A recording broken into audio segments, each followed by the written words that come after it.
Today's plan was to use this new 2" by 2" paper punch that I received to go through some of my collage papers and make one collage out of magazine papers and one collage out of my handmade collage papers. That's my plan. Once I started punching out the pieces, the paper led me in a completely different direction. So to honor my original plan, I stuck with it for one collage, which I will show you shortly. With each next step that I took, the next plan unlocked in my brain. So this whole series is to show you what happens when you follow your instincts and just follow the flow of whatever the art materials are calling you to do. Okay, this is the paper punch that I bought. It came with 3 different sizes. The largest is about 2" by 2". I will link this below, though I don't recommend it for reasons that I'll show you soon, unless you're just going to be using cardstock. I think this was designed to punch out cardstock. Either that or I got a lemon, because for most of the papers I punched, I needed to go in and wrestle with the square to get it out, or trim the edges with scissors, which was still helpful based on the assignment I gave myself. However, it was not ideal. And then eventually it jammed. So again, I don't recommend this unless you're using it purely for cardstock purposes. All that to say, I continued on. And the reason that I set out to do this project, I save a lot of papers. I know I'm not alone here, so raise your hand if you save like too many papers. But so often, if you crop the pages, you can make whatever it is that you like about the pages, you can highlight it even more. My goal was to go through, and I started with the hand painted papers, but then I switched to the magazine papers, as you see here. I wanted to take kind of the best parts or interesting parts of the pages that I liked. It also serves, or it can serve, to abstract things even more. I took that balloon with the stars on it. I just took a punch with white with stars. I took part of this vase. Things just look different if you zoom in on certain parts. You can disconnect whatever it was and whatever it was from when you isolate one part of it. And it reveals things at times that you hadn't noticed before.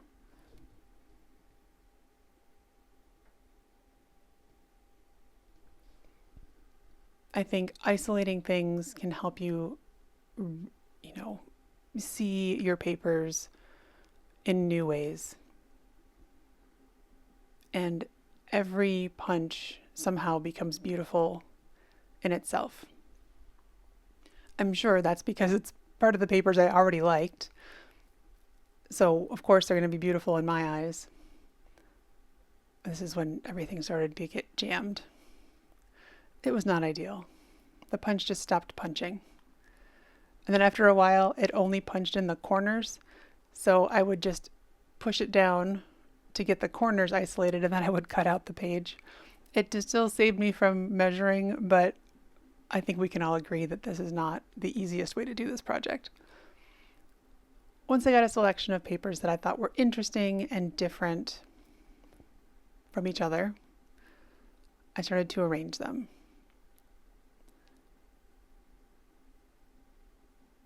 This is the part, honestly, finding the pieces that I wanted was, at least half the fun. Arranging them now is also fun in a very different way. I love the hunt through the papers, like what looks cool today, what might go with each other, what has lines that might connect, or a shape that's similar but different. How can I arrange these so that it looks balanced in a composition? How can I fit these frozen peas in here? Is the olive oil bottle and the yellow umbrella too similar? Do any of the shapes line up?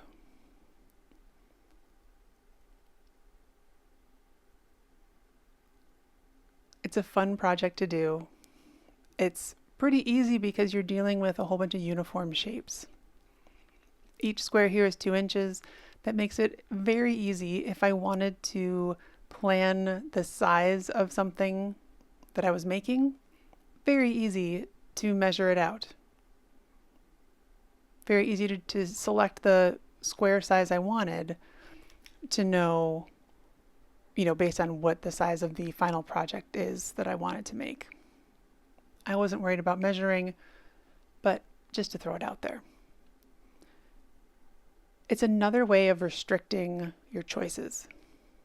I've talked about that before with restricting your color palette to just, one color, making it monochromatic and black and white, or just a couple colors in black and white. We've talked about limiting supplies. This is limiting this shape. This is limiting the contents of the collage to only squares. I can now choose what shape I want to make them into. I could make them a grid, a filled in grid. I could make it just a border of a square with different little squares. I could make a checkerboard pattern with only squares in every other space so that every other space was a 2 inch by 2 inch white square of paper. There's still many choices I can make, even with limiting the shape of the collage pieces. But it does take a huge component of collaging out of my hair. This is no longer my concern. My concern now is just with these squares and fitting these squares together in a way, pattern, something that is pleasing to my eyes. It almost becomes a game of memory too. It's also called pairs, where you have two matching, it's like a kid's game. You take two matching cards and there's, let's say, 30 different matches in the box, and you put them all face down in a grid shape, and then you pick up 2 at a time, and you pick them up and then you put them back down if they're not a match, and you have to figure out which match was where and go through the entire thing. Here, all your pieces are face up, but as you change things to swap out different pieces to see what different things look like, it becomes a game of memory, at least for me, to remember which pieces I liked where. Did I like this, whatever that little brown squiggly, I don't even know what it is. Looks almost like a branch that's been bent and curled. Does that piece go best on the top? Does it not? What if I switch this out for the frozen peas? Do I like the frozen peas better? If I do, where does this other piece go?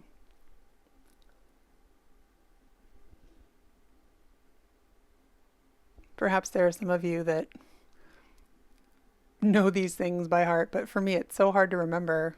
Even if I took those, locked those in, decided to glue them down and move them off the page, I would forget what order they were in. There's a very high chance of that. And then I would switch it around again.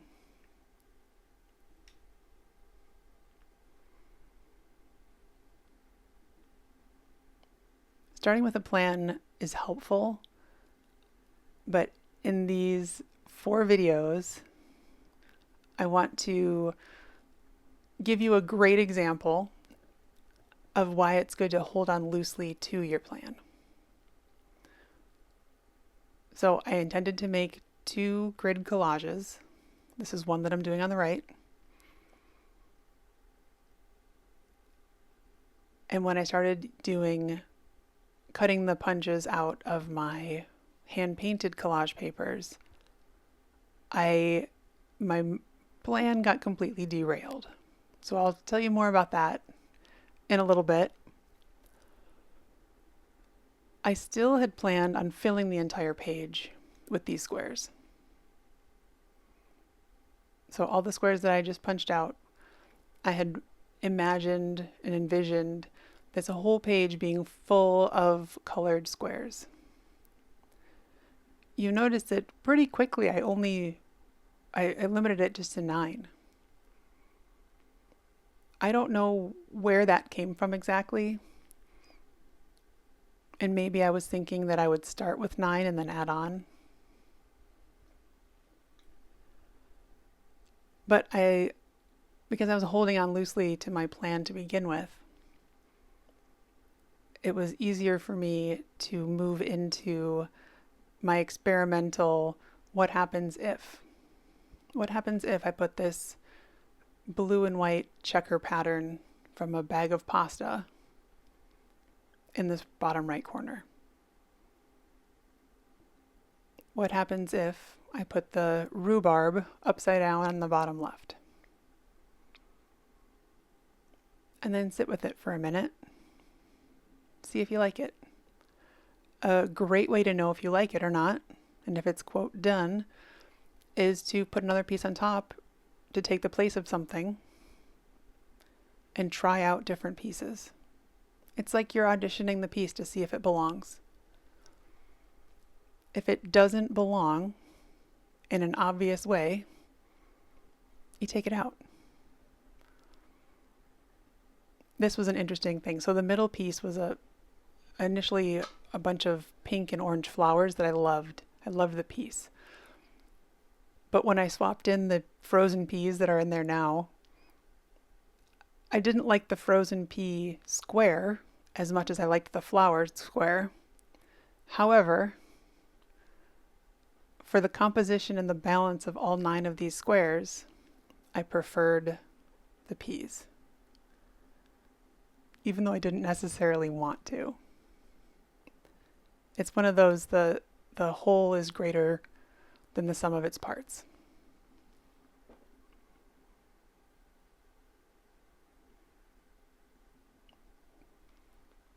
You may find this as well.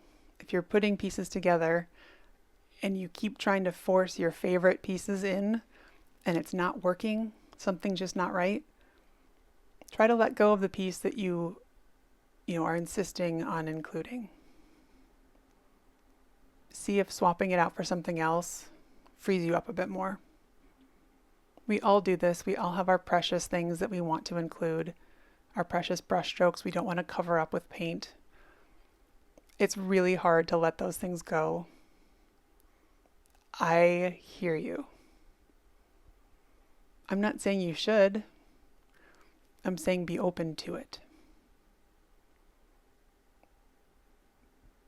If you're willing to let it go for the benefit of the whole piece, that's going to serve you better than keeping the one brushstroke or the one collage square that you like the most. There are exceptions to every rule, so I'm not going to stand on this forever, but I think that still continues to be the hardest lesson that I've had to learn in art making. And you'll notice that I didn't just take these squares off the page. I just slid them all down so I remembered the order. I have come up with ways to keep my brain on task, or to let my brain rest and still come back to what I wanted to come back to, depending on how you look at it. Do you see how these little squares have become something completely separate from whatever they were? The upper right-hand corner was a picture of a house. There's some stairs. There's a little lattice, storage place underneath the stairs. But now it's become a pattern of blue. The peas are probably the most themselves. But there are bits and pieces which have now become shapes and colors. And as the whole collage comes together, they're all there to support each other. Now, if you had the same squares that I had and made your own collage, separate from me, we would come up with different collages 100% of the time. Okay, maybe 99.999% of the time.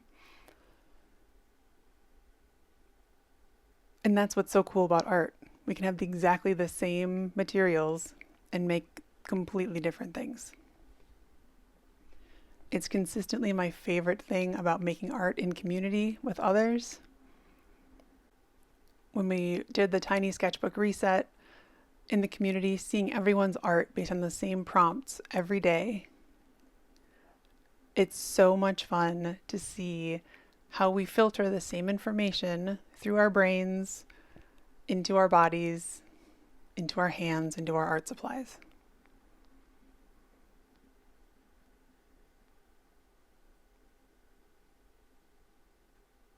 I used to think if I didn't make the same choices as an art teacher or an instructor, that I made the wrong choice. And it took me decades to learn that I'm supposed to make my own choices. If someone set a still life up for me, I don't have to get every single thing in that still life in my drawing or my painting. I can zone in on one apple. I can zone in on half an apple. I can use 4 pieces of fruit. And you can too. This is supposed to be fun. We're supposed to play and experiment and discover new things. And this is a great project to do to find out what you like.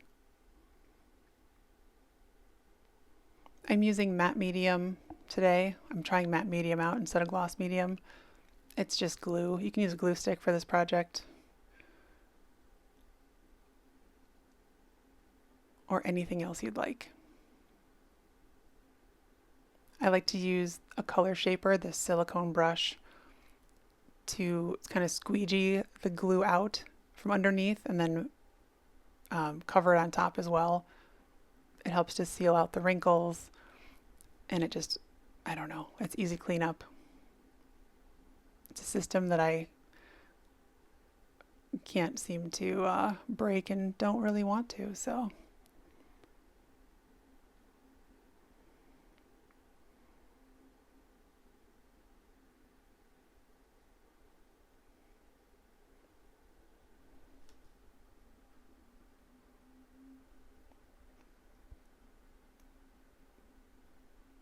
So this is my ode to the 2-inch square collage pieces.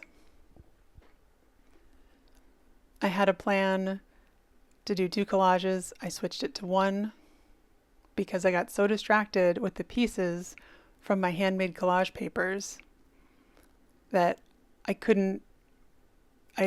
had to derail my plan. I couldn't stand the thought of putting them all together and gluing them down. I'll show you why next week when I show you the full side quest that those hand-painted collage papers took me on with my 2x2 paper punch.